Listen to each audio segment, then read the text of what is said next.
Being in the pit was always pretty chaotic, but I never worried about it too much. I was bigger and taller than all the kids that were there. But one time I was shooting black flag at the Olympic Auditorium, and there was 3,000 kids, and I was the only person between the barricade and the stage, and the barricade broke. And what I should have done is duck under the stage, but I'm thinking I got to get out of here, and I threw my camera right up in the middle of the stage and was trying to get up, but there was nothing to step on. The whole thing collapsed. It was pretty scary because I was up against a plywood stage and thought, oh, here I go.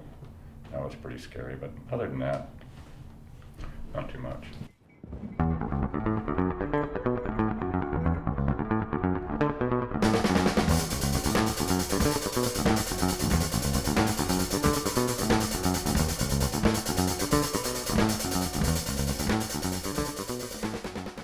I started going to concerts when I was a teenager in the mid-60s, and I wasn't going out much in the 70s. There was nothing that interested me, and then when that, the punk scene started up, I was like, this was pretty intriguing, and I liked a lot of the music and the people and stuff. It was kind of interesting. There's like, drunken morons and geniuses all commingling all the time, It's pretty funny. The LA punk scene, when I first started going, there was probably about 300 people involved in the whole scene kind of thing. There was a whole social political, new genre of music and stuff. And, it was chaos and crazy, and it was a lot of fun. It was very exciting. About the same time, I'd gotten a hold of a really cheap 35 millimeter camera. It was a Yashica rangefinder. A friend of mine told me it was worth 35 bucks. I thought, hey, $1 a millimeter. I went out, I figured between late 78 and the beginning of 84, I went to 1,000 punk shows and shot photographs because I was out at least 5 nights a week. When I was just like kind of adamant to get something that didn't look like a dumb paparazzi picture, which to me are worthless. I don't care if you can't get a good picture, it's not worth taking. I worked with that camera so much that I could almost like focus it without looking because of where it would roll to and stuff like that. 3 months after I started shooting, I got something inadvertently published, and that's kind of what gave me the drive and the inspiration to kind of pursue it. I was like, I like this is cool, I was running the film through Thrifties to develop it, and I never would have imagined that the stuff would be history, but it was important to me, and I thought it was very special at the time. That's why I was so dedicated to it. The flip shot, that's become a 20th century icon, which is pretty amazing. I wasn't drinking, but I was sitting in a bar and I was showing somebody that photo. I said, have you seen this? He said, no. And I turned to the bartender and goes, have you seen that? And he goes, oh, hell yeah. It was funny. I kind of totally got burned out on the whole punk scene by beginning in 1984 because of all the thrash bands that started up. I just couldn't handle it. It's like, this stuff is just crap, sorry. I'd already done like around 80 punk album covers and photographed every band and everything, and tried to make a living doing photography, which wasn't happening in the punk scene. 33 years now, I've never advertised. I don't solicit work, and my phone number's unpublished, and I use funeral sympathy cards with my name and number stamped on them for business cards. Well, I avoided putting any of my work online for years. People say scanned, I always say scammed. I'm kind of like the Facebook photo police, always posting my credit and stuff, that it became a thing like where people knew my images, but they didn't know I took them, which is really pretty frustrating.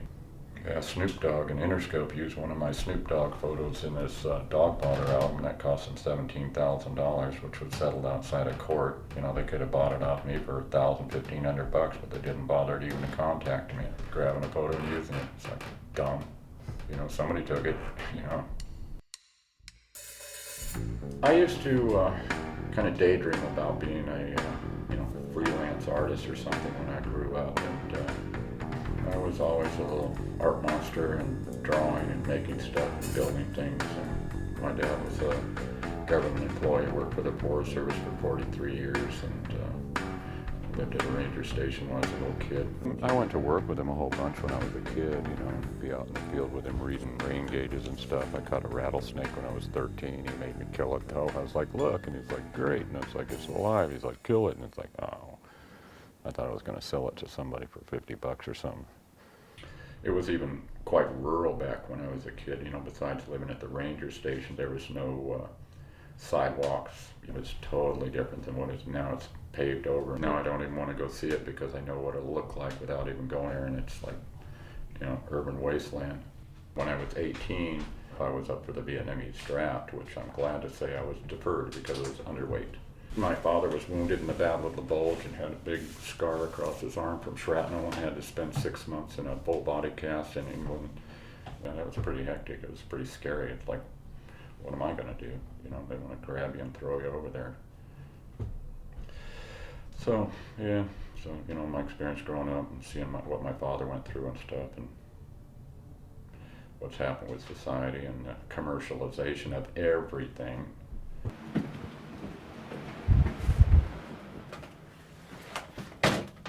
Yeah, I forgot you were shooting down the hallway.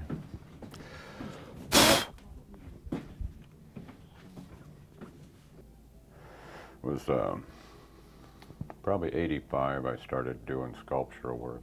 I love being able to take two objects and put them together and make them say something else. That's like a real trick to be able to do. I counted one time, I think I'd done over 30 two-piece sculptures, which is like, that's pretty exciting, I think. Like there's the art pupil, the scissors in Picasso's eyes in the book, but this would be really cool in a sculpture. I just don't have too much access to my, oh, that looks killer.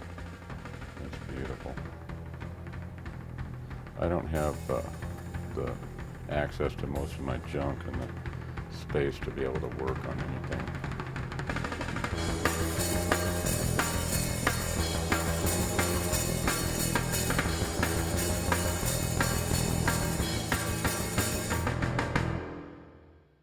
I don't know, I think when you have a chance to make a statement and you don't, it's pretty lame. But if you have an opportunity to say something or make some kind of statement, you should. I see a lot of problems in this world. I think basically, all of my artwork, sculpture, that I do addresses the demise of the American dream, which I've been seeing going on for a whole generation. It's just gone down the toilet. And to see the world falling apart at the rate that it is currently, it's just like, wow.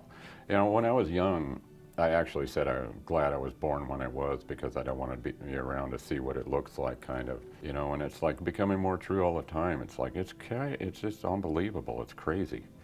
It's like, wow.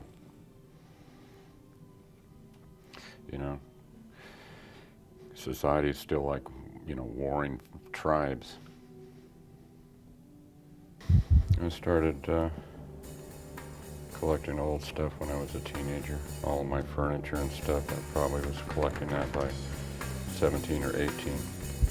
Not too many teenage kids start collecting antiques. Good taste stuff, real bad taste stuff, things I can use in projects. A lot of people are like, oh, can I use this? It's like, nope, but I might someday. That's why I bought them. What is a day like for you now? What are you up to?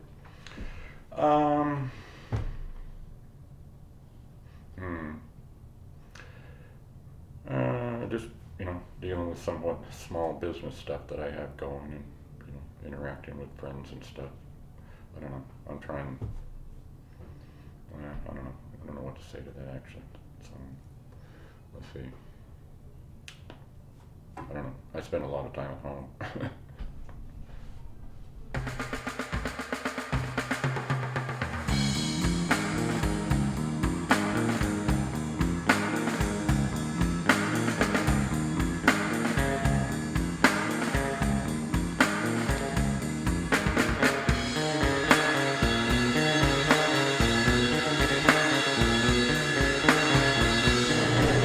Oh, here we go. Get her on there. There's my sweetheart. I am so happy to be with Karen. She's just so great. Been married several times. This is the one, I swear. Yeah. Yeah. I like being married. I think that in time that people will see the work that I've done, the sculptures and later photographs and stuff, and it's kind of funny. It's like I detest people that sort of just rest on their laurels. There's people that have done one cool thing and they're still milking it 30 years later, which is kind of amazing to me. But I want to keep creating and moving forward and doing stuff.